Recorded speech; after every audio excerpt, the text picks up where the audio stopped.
Good afternoon, everybody, and welcome to today's webinar sponsored by the Association of Schools and Programs of Public Health. I am Monica Statler, and I direct the graduate training programs here at ASPPH. The purpose of today's webinar is to share information about the various ASPPH graduate training programs, specifically fellowships for soon-to-be graduates and recent graduates of ASPPH member institutions, as well as internships for current students. During today's webinar, we will share information on the fellowship opportunities that will soon be available at 3 federal agencies, the CDC, the EPA, and NHTSA, the National Highway Traffic Safety Administration. We will also touch on summer internship positions that will be available here at ASPPH headquarters in Washington. Today, we will review the steps involved in submitting an application, including a review of the various components of the application package. In addition, we are fortunate to have 2 current fellows here to talk about their own experiences. At the end of the program, we will have time for you to submit questions. I'll now introduce today's speakers. First, I'm joined by Ms. Dorothy Biberman, ASPPH Program Manager, as well as Ms. Sarah Murtaza, ASPPH Program Manager, and Ms. Haley Stolzel, I apologize, Haley Stolzel, ASPPH CDC Allen Rosenfield Global Health Fellow, and Ms. Heather Holland, ASPPH EPA Environmental Health Fellow. At any time during the webinar, you can type your question into the questions box, which you can find on the toolbar on the right side of your computer screen, as shown here. We will attempt to address the general questions within the prepared material for the webinar and specific questions during the question and answer section after the presentation. Now to begin. The Association of Schools and Programs of Public Health, or ASPPH, is the voice of accredited public health education, representing member schools and programs accredited by the Council on Education for Public Health, or CEPH. CEPH, an independent agency recognized by the U.S. Department of Education, accredits schools of public health and public health programs to assure that the school or program has been evaluated and has met accepted standards established by and with the public health profession. ASPPH is the membership organization for these prestigious academic institutions.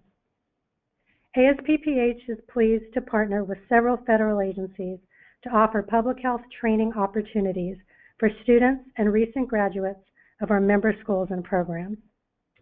To provide information about the various ASPPH graduate training programs, eligibility requirements, and benefits of the program, I will now turn the presentation over to my colleague, Dorothy Biberman, ASPPH Fellowship Program Manager. Dorothy. Thank you, Monica. ASPPH graduate training programs include 2 types of programs, internships and fellowships. Internships are short-term training assignments, usually 10 to 12 weeks long, and are open to students currently enrolled in an ASPPH member CEF-accredited school or program of public health. Fellowships are long-term training assignments, typically 1 to 2 years, and in some circumstances, 3 years. Fellowships are open to recent graduates, defined as students who will have received a master's or doctorate degree by the start of the fellowship, or students who've graduated within the previous 5 years of the start date of the fellowship. During this presentation, we will focus on ASPPH fellowship opportunities that will begin in late summer and fall of 2016, and internship positions for summer of 2016. You may ask yourself what distinguishes the ASPPH training programs from all of the other fellowships out there. First and foremost, with over 30 years of training program experience, ASPPH provides highly respected and recognized mentored training programs specifically aimed at fostering the growth of early career public health professionals. We have time-tested relationships with federal agencies that are involved in public health, such as CDC, EPA, and NHTSA. The performance of our fellows speaks for itself, as many of our program participants go on to become full-time employees or contractors at their host agencies. In addition, ASPPH firmly believes that a successful experience is based on having a well-constructed plan. As such, all training program participants are trained on how to develop a plan for their project based on a system of strong goals and SMART objectives. That is, objectives that are specific, measurable, achievable, relevant, and time-bound. Lastly, as an ASPPH fellow or intern, you become a part of a network of over 2,200 ASPPH fellowship and internship alumni who are public health leaders in private, nonprofit, academic, and government organizations. Wherever you are in your career, you can always contact ASPPH and ASPPH fellow and intern alumni for your networking, advice, and support. Regarding eligibility, for the internship program, applicants must be actively enrolled in an ASPPH member CEEF-accredited graduate school or program of public health and seeking a master's or doctoral degree. To be eligible for ASPPH fellowship programs, applicants must have received a master's or doctorate degree from an ASPPH member institution. The graduate degree must have been earned prior to the beginning of the fellowship, in this case, no later than July or August of 2016, depending on the program start date, and no earlier than the previous 5 years, in this case, no earlier than May of 2011. We're often asked if you must have an MPH degree specifically, or if it is okay to have an MSPH or an MHS or another type of degree.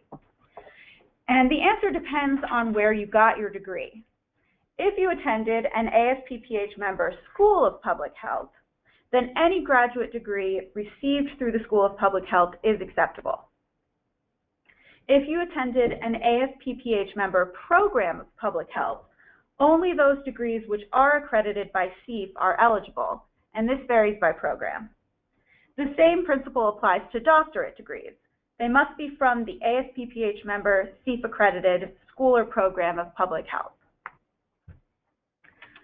All applicants for fellowships must also be U.S. citizens or hold visas permitting permanent residence in the U.S., that is, have a green card, in order to be eligible.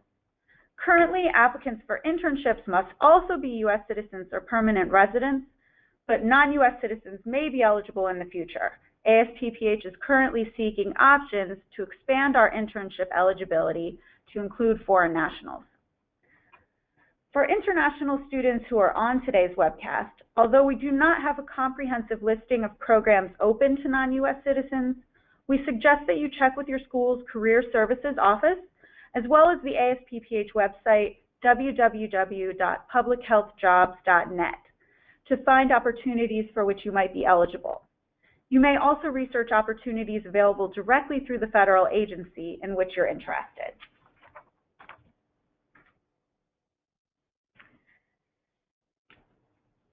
For the internship assignments are 10 to 12 weeks, usually during the summer between first and second years of a master's program. However, interns may also participate during the summer immediately following when they receive their degree. Doctoral students are also eligible. Interns receive a comprehensive competitive training stipend to help offset the costs of living expenses during the assignment period. Each intern is required to establish goals and objectives that they will accomplish during their placement. These goals and objectives are established in collaboration with the ASPPH mentor and are reported to ASPPH at the beginning of the internship. Interns then report to ASPPH and their mentors on their progress in accomplishing their plan throughout the assignment period. At the end of the assignment, each intern is required to submit a final summary report. All current internship opportunities will be based at ASPPH headquarters in Washington, D.C. Regarding the fellowship, Fellowship assignments are 12-month placements. Some ASPPH programs offer extensions for up to 3 years based on satisfactory performance and funding availability. Fellows receive a competitive training stipend and an allowance for expenses such as health insurance. The stipend and allowance vary by program and fellowship location. Each fellow is required to establish goals and objectives that they will accomplish during their placement. These goals and objectives are established in collaboration with host agency mentors and are reported to ASPPH at the beginning of the fellowship. Fellows then report to ASPPH and their mentors on their progress in accomplishing their plan throughout the assignment period. At the end of the assignment, each fellow is required to submit a final report and assessment. Specific fellowship opportunities will be discussed in just a moment, but for now, the best person to describe a program is somebody who's actually in it. And as such, we are very pleased that Ms. Haley Stolzel can be with us today. Haley is an ASPPH CDC Allen Rosenfield Global Health Fellow based in Atlanta, Georgia, and she's in her second year. Haley received her MPH from the University of Kansas School of Medicine KU MPH program. Haley.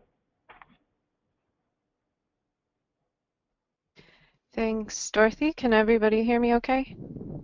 You're coming through great. Thanks, Haley. Okay, as Dorothy said, I'm one of the ASPPH CDC Global Health Fellows, and I'm in my second year. And even though I sit in Atlanta, my work is all of it has to do with overseas and global HIV prevention, to be specific. So even though I work in Atlanta, I'm part of the Center for Global Health here at CDC, and I have the opportunity to work with many divisions related to global health, but I primarily work with HIV prevention in the Division of Global HIV and Tuberculosis. And so I think the best way to kind of give you a picture is I'll give you a little bit of background on my fellowship and maybe talk about a couple of my main projects and my role in the fellowship, and then I want to just highlight a couple of the trainings that have been made available to me as a fellow, and then also just kind of finish up with one or two highlights or my favorite aspects of being an ASPPH fellow. So I've already kind of given you some background on where I sit with my fellowship, but furthermore, I work with President's Emergency Plan for AIDS Relief. So some of you might have heard of PEPFAR.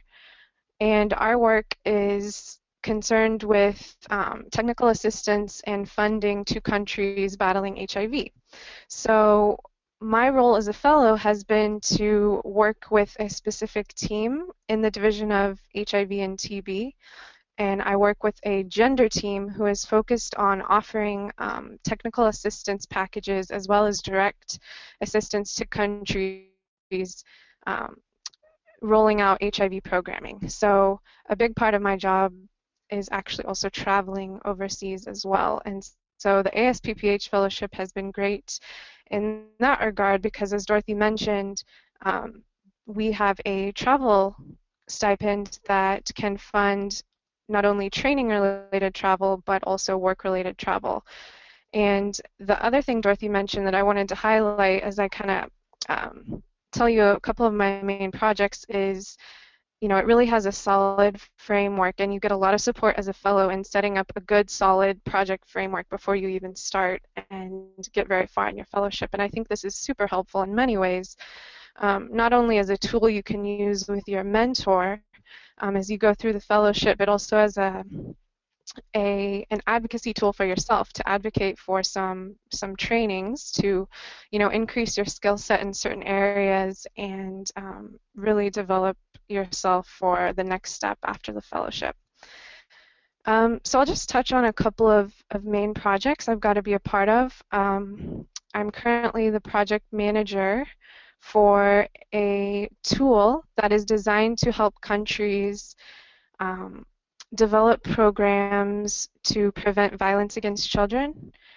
And the CDC has a large national survey that they do in countries to gauge what the situation of violence against children is and how it relates to HIV transmission. And so my project, that is one of the main fellowship tasks for my framework, has been to sort of coordinate the development of this tool. And that's been extremely rewarding. It's allowed me to interact with many different divisions at CDC, not even just in the Center for Global Health, but outside with some divisions that are domestic in their focus. And I've also got to collaborate with several different agencies of the U.S. government, not just CDC. So I work a lot with USAID, the State Department, even the Department of Defense. So this project has been great with just all the stakeholders that I'm able to interact with and bring to the table to develop this tool. And then the other project coordination role that I'm playing in my fellowship is for another sort of global tool that will roll out with countries to help them assess the quality of their care, specifically in health facilities surrounding when people come in for post-violence care. And so this is really related to HIV transmission as well. And the tool that I'm a part of rolling out has been, again, just a great opportunity to network with a lot of different folks. In this particular case, I've got to work a lot with Johns Hopkins University. They're our partner in developing this tool. And then also a lot of people in the field as well. So I've gotten to travel a little bit related to this project and really hear from the field and have that be an informed process.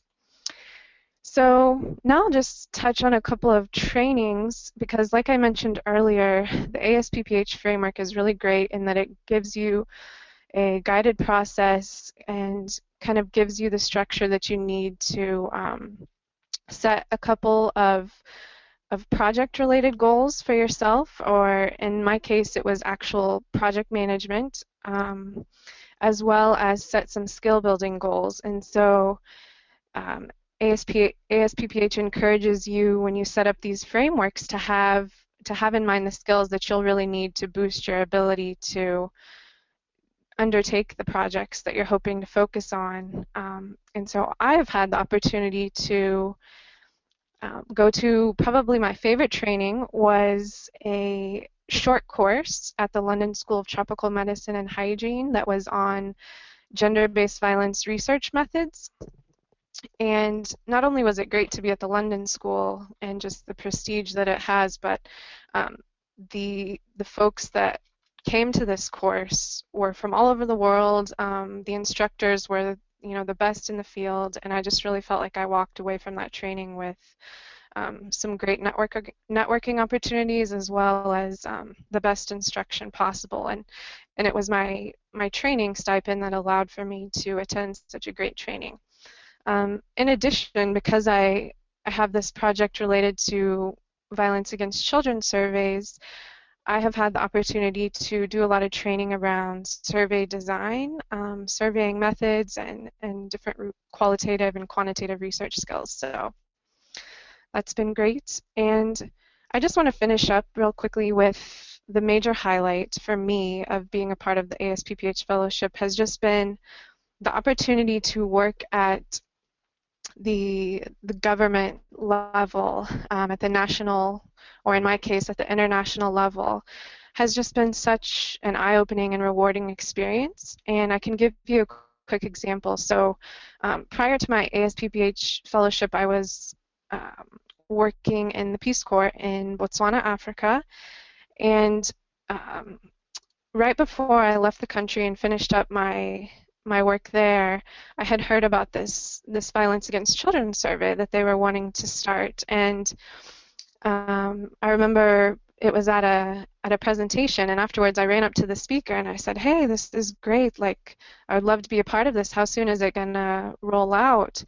And the speaker told me, "Well, maybe 2 years from now." And so at that point, I had thought there was never a chance that I would get to work with this area of violence against children that I was so passionate about, and also in a country and context that I was familiar with. And so amazingly, through this fellowship, I now have the opportunity to be a huge part of the Violence Against Children survey in Botswana. In fact, in January and February, I am going to help facilitate the data collection trainings in country and help them get started with the pilot test. So that has just been a super rewarding experience that I've enjoyed as part of this fellowship. And then I'll just finish with one final thought, and that is touching on what I said earlier as just the opportunity to work at a national or international level, because coming from my background as a Peace Corps volunteer, and before that, you know, working in community-based health, more at the health facility level,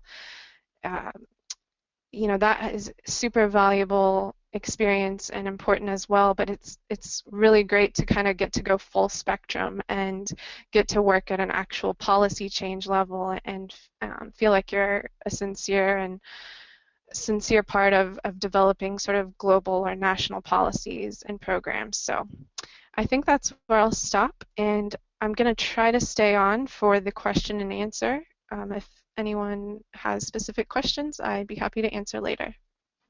Okay, that would be great. Thank you, Haley. And we appreciate you taking the time today to share your own experience as an ASPPH Fellow. We'll now talk about the fellowship opportunities that will soon be available. We're currently scheduled to announce opportunities with three of our programs, or with three of our 8 partner agencies coming up in December. But please note these dates could change slightly based on final agency approval. In December, we look forward to the announcement for the ASPPH CDC Public Health Fellowship Program on December 4th, with estimated application deadline of January 21st. In addition, we'll have the ASPPH CDC Ellen Rosenfield Global Health Fellowship Program announcement expected on December 11th, with application deadline on January 28th. Also on that day, we expect to announce opportunities with the ASPPH EPA Environmental Health Fellowship Program, with that deadline pending for February 4th. Lastly, in January, we expect to announce opportunities with the ASPPH NHTSA Public Health Fellowship Program, expected deadline March 10th. In addition to the fellowship, we're scheduled to announce opportunities with our own ASPPH Summer Internship Program in January, for placements beginning in June for 10 to 12 weeks during the summer. I'll now turn the program over to my colleague, Sarah Murtaza, ASPPH Fellowship Program Manager, to talk a bit more about each program. Sarah? Thank you, Monica.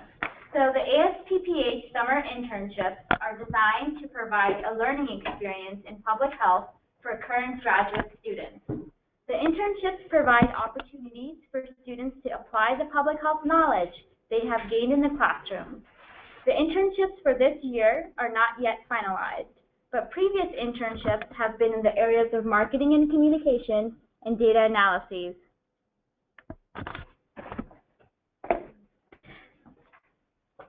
The ASPPH CDC Public Health Fellowship Program provides opportunities for recent public health graduates to undertake projects related to key public health initiatives within CDC centers, institutes, and offices, or CIOs. The program provides public health training at a national level that focuses on training areas such as program development and management, chronic disease prevention, research, health education and communication, monitoring and evaluation, data analysis, epidemiology, and occupational safety. The ASPPH CDC Allen Rosenfield Global Health Fellowship Program provides international training opportunities for recent graduates of ASPPH member schools and programs. The training offered through this program will expand the global health prevention workforce and provide fellows an opportunity to gain practical, first-hand experience on the front lines of global public health. The fellowship provides global health training in the U.S. as well as countries worldwide where CDC is assisting ministries of health that focuses on global surveillance, monitoring and evaluation, epidemiology, strategic information, global program management, and HIV prevention. We are often asked if we know where fellows will be placed at the time of application. The answer to this is no. We can only tell you that fellows will be placed within a global health program at CDC headquarters in Atlanta or in one of the 50 foreign countries where CDC is working with the Ministry of Health and other public health partners, depending on the needs of the program. Exact geographical locations will not be determined until the final placement process. At that time, successful applicants will be offered positions and notified of the exact geographic locations for these positions. I can also say that the majority of Rosenfield Fellows are placed abroad, primarily in Africa and in Asia. The goal of the ASPPH EPA Environmental Health Fellowship Program is to provide professional training and opportunities for early career public health professionals to be involved with EPA on current and emerging environmental public health needs. The program provides fellows the opportunity to train under nationally recognized experts who work to protect human health and the environment at a national and international level. The program focuses on climate change, sustainable communities, drinking water and public health, children's environmental health, air quality, and environmental justice. The goal of the ASPPH NHTSA Public Health Fellowship Program provides opportunities for fellows to apply their public health knowledge on projects that address the preventable public health problems of motor vehicle injuries, death, and disabilities, and seek to improve traffic safety. Information regarding ASPPH fellowships and internships is available through your career services offices and/or your student liaison office at your school or program. You may also easily access information online, including all application deadlines and detailed application instructions. Just go to the main page of the ASPPH website and click on the link for study at the top of the page, and then click Fellowships and Internships. A great way to stay up to date about training opportunities is to subscribe to the ASPPH Friday Letter. We announce all of our fellowship and internship openings through the Friday Letter and sometimes advertise partner opportunities as well. To apply for a fellowship or internship, applicants first need to log into the appropriate website. We will focus here on how to apply for fellowships, but the process is same to apply for internships and the requirements are very similar. There are 5 main components of the application package. The first is the essay, which should be specific to the position being applied to. The resume should be specific to the program being applied to. 2 recommendation letters specific to the program being applied to and submitted in hard copy on letterhead with original signature. Do not submit more than 2 recommendation letters. The official transcript from your school or program of public health in the sealed envelope from your institution. Do not submit transcripts from other schools or degrees. They will not be considered. And signature page, printed after you have completed all the sections of your application and submitted in hard copy. Additionally, if you are not a U.S. citizen, but instead a permanent resident, a copy of your green card must also be submitted with your application. In an effort to make the application process easier for candidates, ASPPH has policies to allow all applicants to submit some of the hard copy documents to ASPPH via email. Letters of recommendation, the signature page, and a copy of the green card may be submitted electronically. Letters of recommendation may only be submitted via email if they are sent to ASPPH directly from the recommender. They may not be emailed by the applicant or any third party. Recommenders should also include the applicant's name in the subject line of the email. For example, recommendation letter for John Smith. Applicants may still submit signed copies of their recommendation letters via regular mail. The signature page may be emailed directly by the applicant. A copy of the front of a green card may be emailed directly by the applicant. All allowable materials may be emailed to applications@asppph.org in PDF format only. Electronic transcripts will not be accepted under any circumstances. All transcripts must be sent in hard copy in the original sealed envelope from the ASPPH member school or program of public health. Transcripts may be sent by the applicant or by the school. All application materials must be received by the online and hard copy deadlines. You must send the hard copies in time to arrive to our office by the deadline. They cannot be postmarked on the deadline, but actually received on the deadline. All allowable hard copy materials that are emailed must also be received by the hard copy deadline. Late applications will not be considered. In a moment, Dorothy will go over the process of applying for a fellowship. But before that, Ms. Heather Holland is here to provide some tips on applying for an ASPPH fellowship. Heather is an ASPPH EPA Environmental Health Fellow based in Region 6 of the EPA, which is Dallas, Texas. She is in her second year. Heather received her MPH from the University of Oklahoma Health Sciences Center, College of Public Health. Heather? Hi, everyone. Thanks, Sarah. I appreciate it. So Sarah asked me to put together some tips about the application process for the fellowship. So I have a few tips. They're coming from sort of my perspective as an EPA fellow, so it may be a little different for some of the other fellowship programs. So the first tip I have is don't wait until last minute. There are a lot of components to the application. Sarah just went over quite a few of them, and overnight mail is very expensive. I can tell you that from personal experience.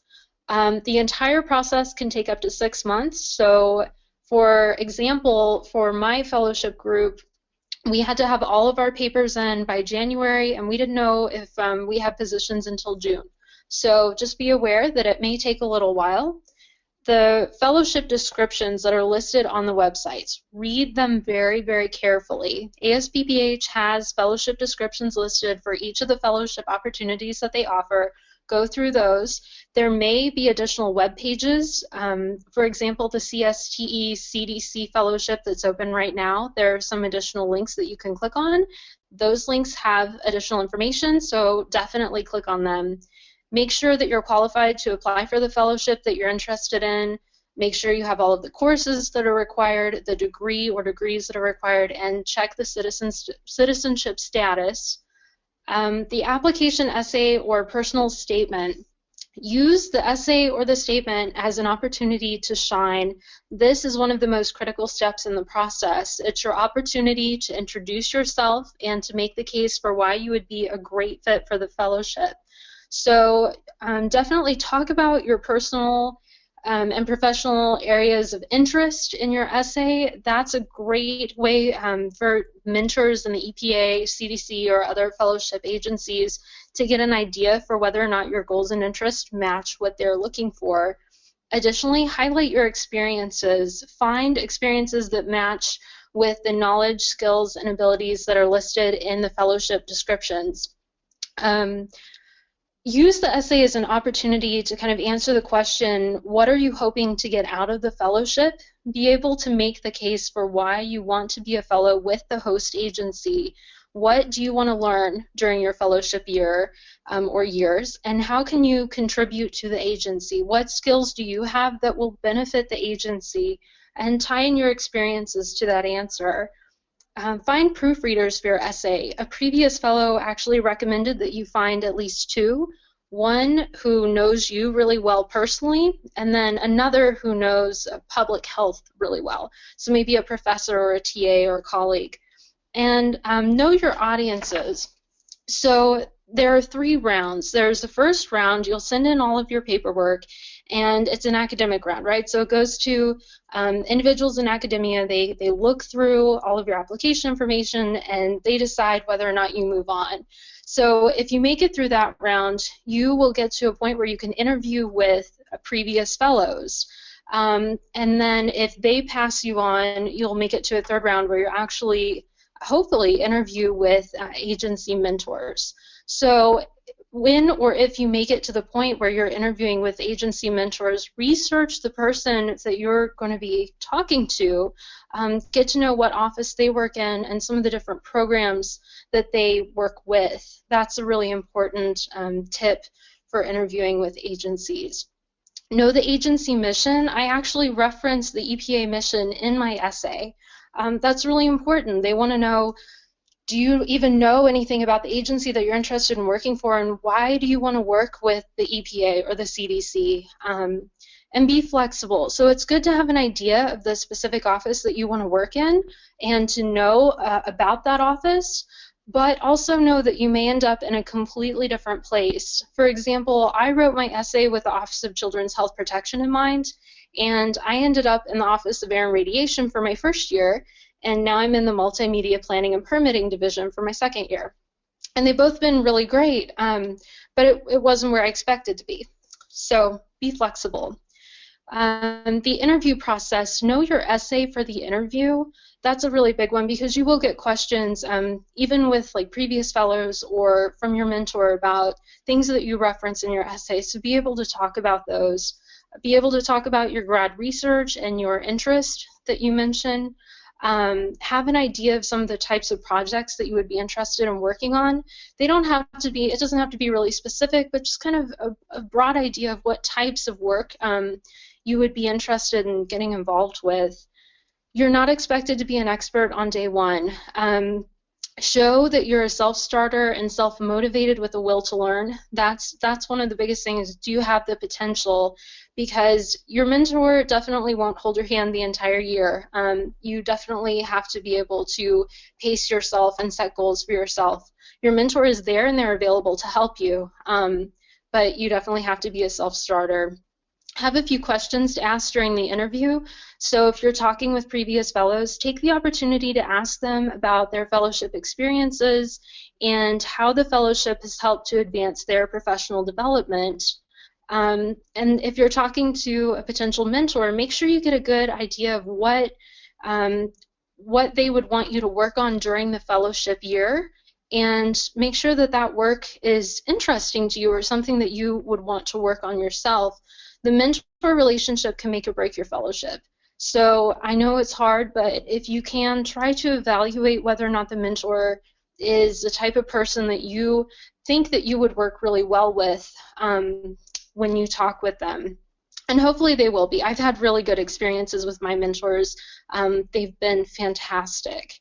And lastly, recommendation letters. So find reputable sources that know you well and can attest to your character and experiences. Find sources that can talk about specific aspects of you and your work. Can they say anything unique about you? How well do they know you? I had a previous fellow tell me when she was doing interviews that it was more, the recommendation letters that stood out to her were the ones that were obviously, it was obvious that the recommender knew the person incredibly well and had a good relationship with them and could really talk about specific things that that individual had done, versus letters that were from like the chair of the department or from like a high title individual that really didn't know the person very well. So that was her comment. Check the requirements for the letters of recommendation. So some fellowships just require 2 letters. Some fellowships require that one is from a professor and that one's from a supervisor. Make sure you read that really carefully, going back to the descriptions. And I will stay on the line. I'm happy to answer any questions. Thank you. Okay, thank you so much, Heather, for providing those tips, and we hope that they are helpful to the prospective applicants listening today. And one thing I do want to point out is, being one of our fellows at the EPA, Heather and other EPA fellows did have to go through an extra step in the application process. So for the ASPPH EPA Environmental Health Fellowship Program, there's actually a panel interview that occurs here in Washington, D.C. that we fly applicants in, and they have to interview personally with a panel here in our offices. For the other programs, for CDC and NHTSA, that is not a requirement. So if you plan on applying to our programs with the CDC or NHTSA, you will not be participating in an in-person panel interview. That is only for our program with the EPA. So just wanted to bring that up. I'll now ask Dorothy to go through the process of applying for a fellowship. And as Sarah mentioned earlier, the process for applying for an internship is essentially the same as it is for the fellowship. Dorothy? The first step is to visit the ASPPH website, fellowships.asppph.org. You can also navigate to this page through the main ASPPH website, and you can log in or register if you don't already have a login directly from this page. If you click on one of the current fellowship openings, you'll be directed to the web page for that particular fellowship. The body of this web page will have a general description of the fellowship program, as well as links to the descriptions for the positions available underneath the program. But this is not all of the information available for this fellowship program, and I believe Heather mentioned that as well. To see the program announcement, click on the Application Instructions button, which is next to the Apply Now button, and that way you'll be able to view the full program announcement. And I do highly encourage you to read through the full program announcement before you apply, because it does include additional information and details that are important to the application process. You can begin your application directly from this page by clicking on the Apply Now button. And that brings you to the online application system.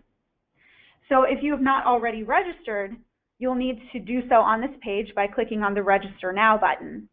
And if you have already registered, you can also log in from this page.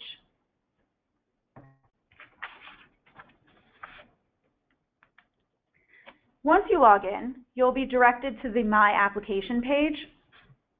And this page shows you the status of any applications that you've started on the right-hand side and provides quick links to your general information pages, which are My Profile, My Education, and My Resume. It also lists the 4 steps in completing an application and has links to all of the open fellowships. So you click on the Apply Now button for the fellowship that you're interested in order to start an application. When you hit the Apply Now button, you'll be taken to the first step in the application process, which is where you'll upload the essays for the positions you're applying to, indicate whether you have any outstanding courses, and who your 2 references will be. You can apply to a maximum of 3 positions under each fellowship program. You must submit an essay for each position that you apply to. We strongly encourage applicants to tailor each essay to the individual position, as Heather also mentioned, and highlight relevant experience and skills and describe your interest in the position. However, if you choose to, you can upload the same essay for each position. Outstanding courses are any courses which you have not yet completed at the time of your application. For example, if you're in your final semester, and which do not yet appear on your transcript. If they do appear on your transcript, you don't have to list them, but if they do not appear on your transcript, you do need to list them here, and it is important because you'll need to have your advisor sign off on all of those outstanding courses. And as Sarah mentioned earlier, you may only submit 2 letters of recommendation. The references you list here are the people that you intend to have write those letters. Step 2 in the application process is to complete the sections with your general information, which are My Profile, My Education, and My Resume. If you are a new registrant, excuse me, If you are a new registrant, you'll be directed to these pages right after you register, and you can also navigate to them at any time from the main page. The My Profile section is where you enter your personal information, degree, and your contact information.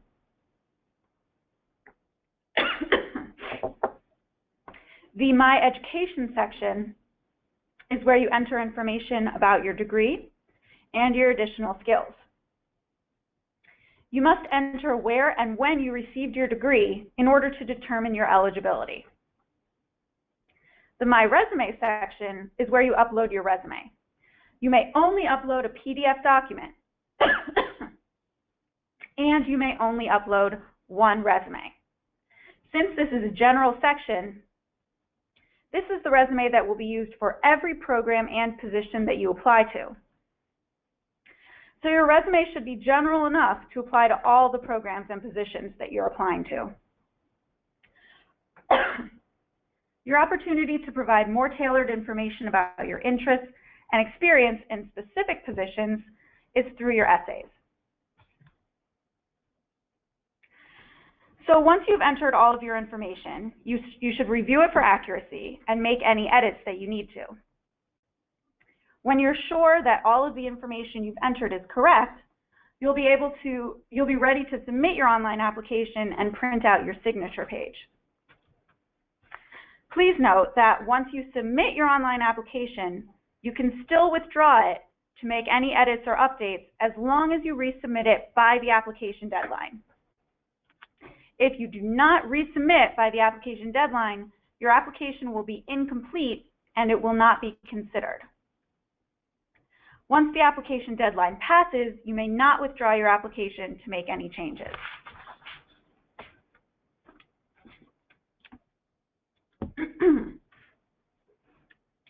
The final step in the application process is to print and sign your signature page, and then send it in with your other hard copy materials.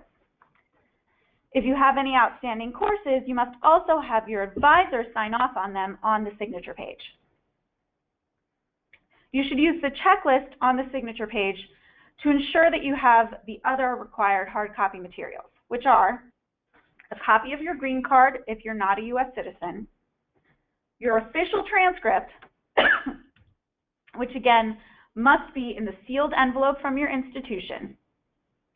Only submit the transcript for your graduate degree, not for any other degrees that you have, unless you also obtained an undergraduate degree from the same institution and they won't split them. If that's the case, you can submit the entire thing. But if you have other transcripts from other schools for other degrees, please do not submit them. Other transcripts will not be considered as part of the application package. And also your 2 letters of recommendation, which should be on letterhead with original signatures. Do not submit more than 2 letters of recommendation because only 2 letters will be considered. If you submit more than 2 letters of recommendation, ASPPH reserves the right to eliminate 1 letter of recommendation at our discretion. You should submit all of your hard copy materials, which are the signature page, the transcript in the sealed envelope, letters of recommendation, and a copy of the green card if applicable, to ASPPH at the address indicated or via email for allowable documents. We strongly encourage you to use a traceable mailing service to send your hard copy materials, such as UPS or FedEx, or USPS with a signature required, something like that. ASPPH will not be able to verify whether individual applicants' materials have been received before the application deadline due to the large number of applications that we do receive. So you should keep your proof of when the materials were received until ASPPH confirms that we've received everything from you, which will happen within 2 weeks after the application deadline. As a reminder, hard copy materials must be received in the office by 5 p.m. Eastern Time on the hard copy deadline. And this includes materials sent via email or regular mail. Late applications will not be considered unless the applicant can prove that it was an error on the part of the mailing service. Materials postmarked on the deadline date will not be received on time and will be late. If you experience any obstacles or have any questions throughout the application process, call or email us in a timely manner so that we can assist you. ASPPH does not offer deadline extensions. I'll now turn the presentation back over to Sarah to describe what happens after you submit your application. As noted earlier, ASPPH ensures that all completed applications submitted by the deadline will be reviewed in an open, fair, and transparent process. This means the applications will first go through an objective review process. Each application is reviewed by 2 faculty or staff members from an ASPPH member CEPH accredited school or program of public health. Reviewers do not review the applications from students of their own institutions. Applications are scored according to criteria noted in the program announcement, and the top applicants are then moved to the next phase, the technical review. During the technical review process, applications are reviewed by members of the placement agency, and applicants may be contacted for interviews. Moving on to the technical review phase does not guarantee that the applicant will receive an interview, only that the application has been sent to the placement agency for review. It is possible that not all applicants in the technical review phase will receive interviews. And as Monica mentioned earlier, it is also important to note that the ASPPH EPA Fellowship Program has in-person interviews held in DC. All applicants who advance to this stage are required to attend in order to be considered for final placements. Individuals selected for a position will be contacted by ASPPH via phone and email. ASPPH will notify those not selected by email. The timeline for each program will vary. Please refer to our website and the specific program announcement to review important dates for the program in which you are interested. Thank you, Sarah and Dorothy. This ends the formal presentations for today. I hope that the information presented has provided more details on the various fellowship and internship opportunities and will help you prepare a strong application. We'll now take questions from our audience. At any time, please type your question into the chat or question box in the right corner of the screen. To open the box, press the 2 arrows.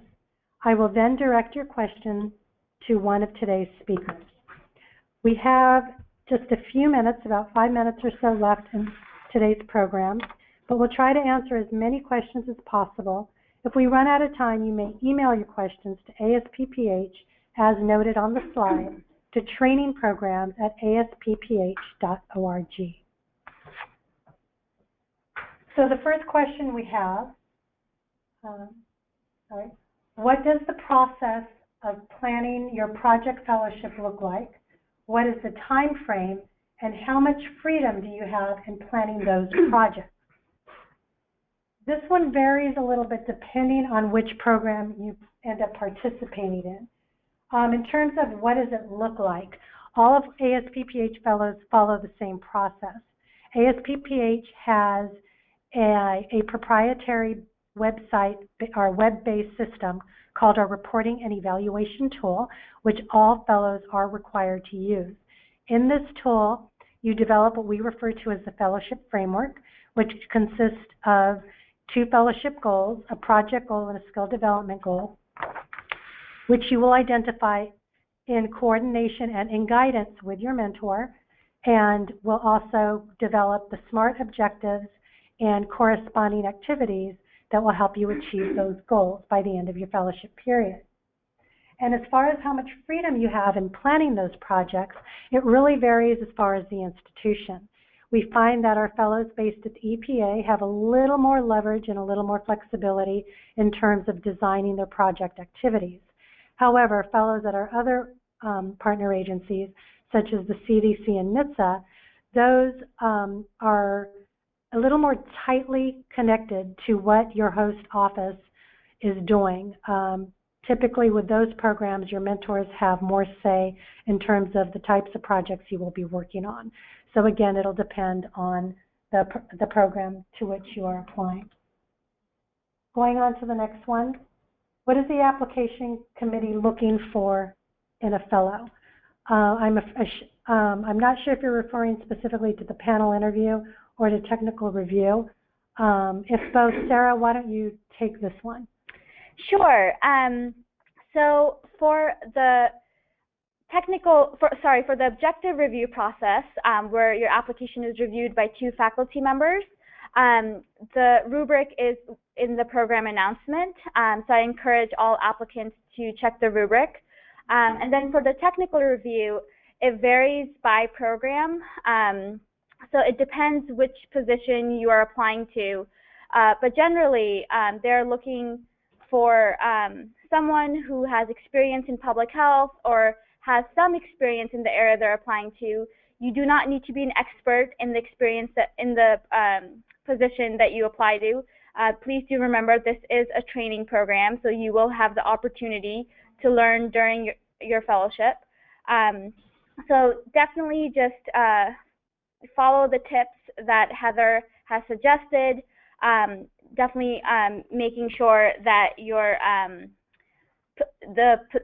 applications are specific to the positions that you apply to, and that your recommenders are people that know you well and can definitely speak about your goals and interests. Okay, so we have a couple questions here that are looking at logistical things that I wanted to address. The first one is about if you're submitting an application to more than one program, can you use some of the same hard copy materials? So you can use the same transcript for more than one application, but you need to notify us when you submit it the first time, and when you submit your next application, notify us, Sarah and I, that you've already submitted your transcript so that we can make sure to pull it into your new application as well. However, there will be a different signature page for each application, so that is not something that you can submit the same thing for each application. Then letters of recommendation.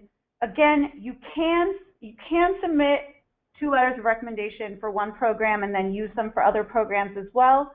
I wouldn't necessarily say that's the best way to do it, because then they'd have to be very general in order to apply to all of the different programs that you're interested in. We will do it if you ask us to, but I don't think it's the best way to represent your skills. We have a question about the resume. Is it okay if it's a CV? Yes, it is. Just make sure that it's in PDF format, and that is fine. And then there's a question about how many individuals apply for the fellowships. Unfortunately, we don't have exact numbers, as the numbers vary every year. But what we can say is that the positions are very, very competitive. So definitely keep that in mind.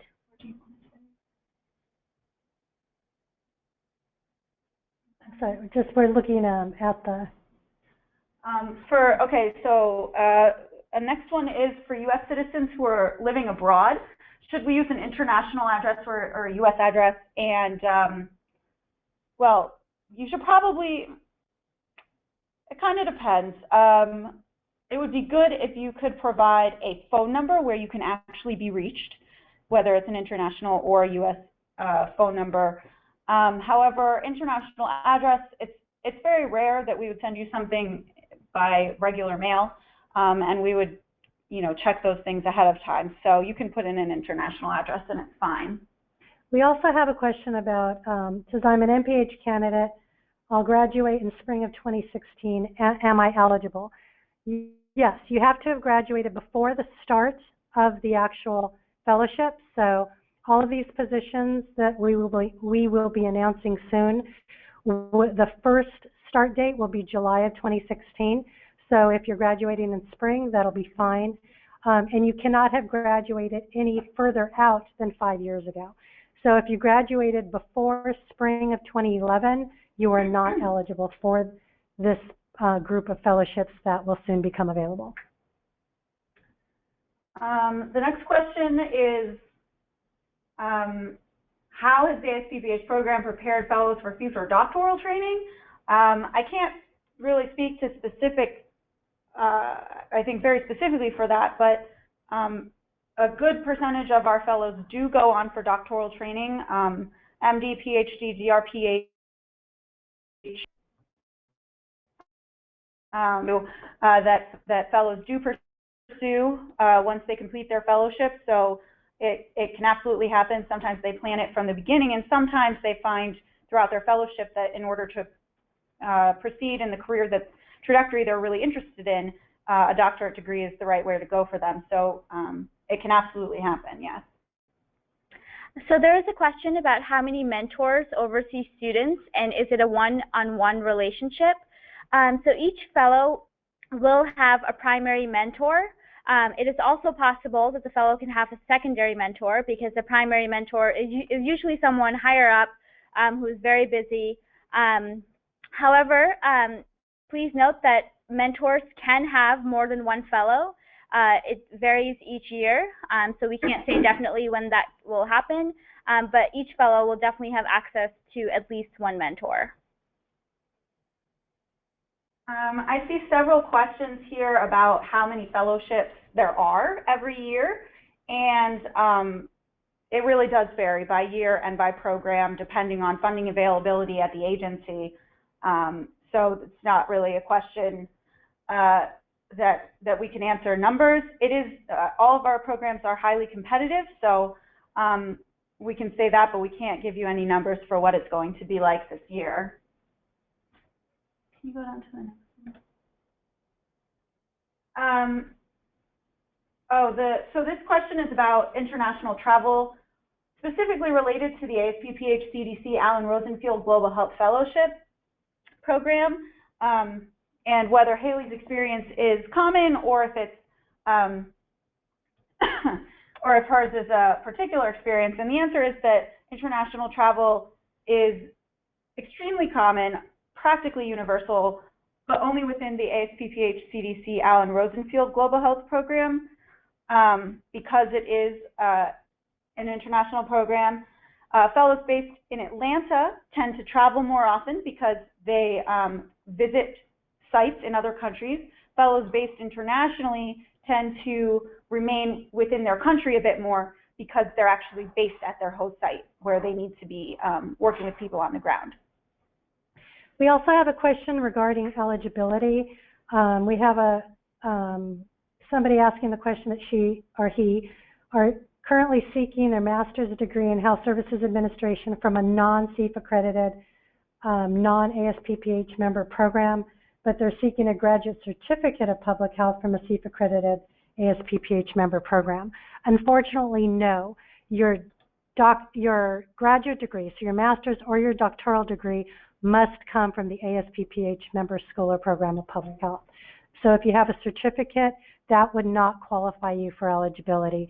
You have to have received your graduate degree from an ASPPH member school to be eligible for our programs.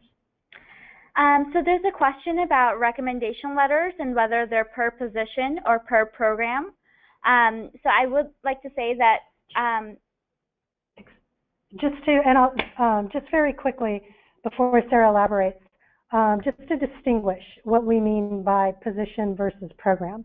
So as we've described, we have 4 different programs. We have the ASPPH CDC Public Health Fellowship Program, the ASPPH CDC Alan Rosenfield Global Health Fellowship Program, the ASPPH EPA Environmental Health Fellowship Program, and the ASPPH NHTSA Public Health Fellowship Program.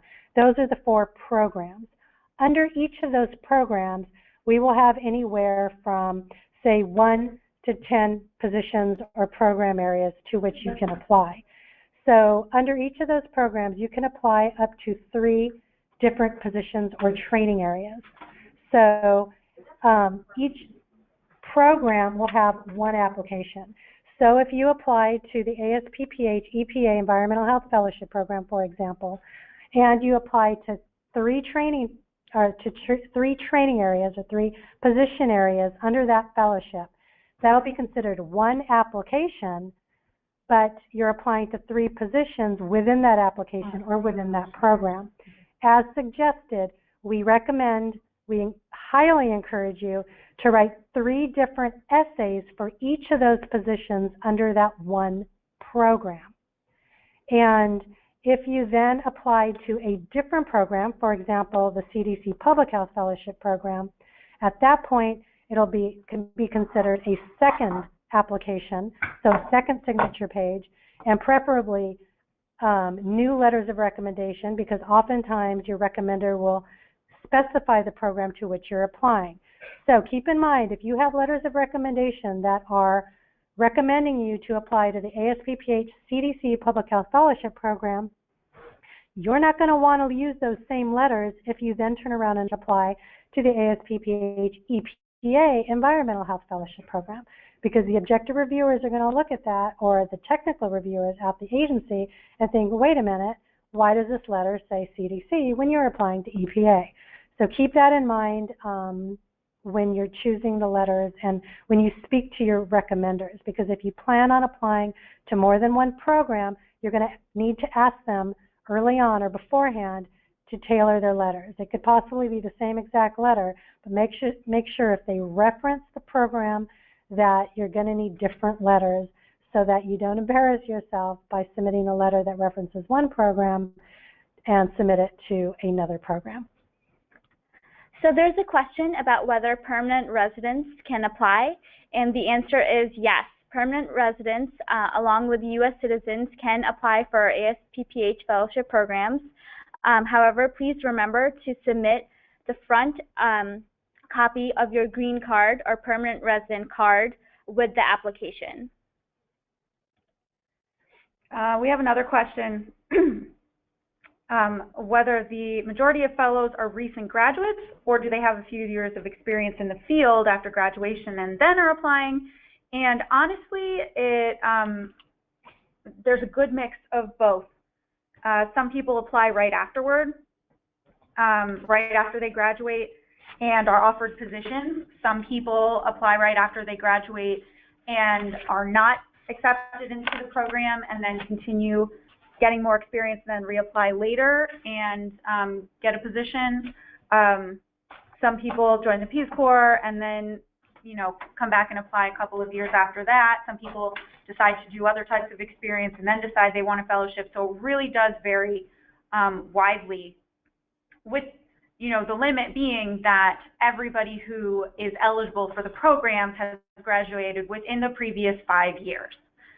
So again, for this year, the cutoff is May 2011. So if you've graduated before May 2011, you would not be eligible for our programs this year. But if you graduated after May 2011, as long as you have graduated before the fellowship program starts, you are eligible.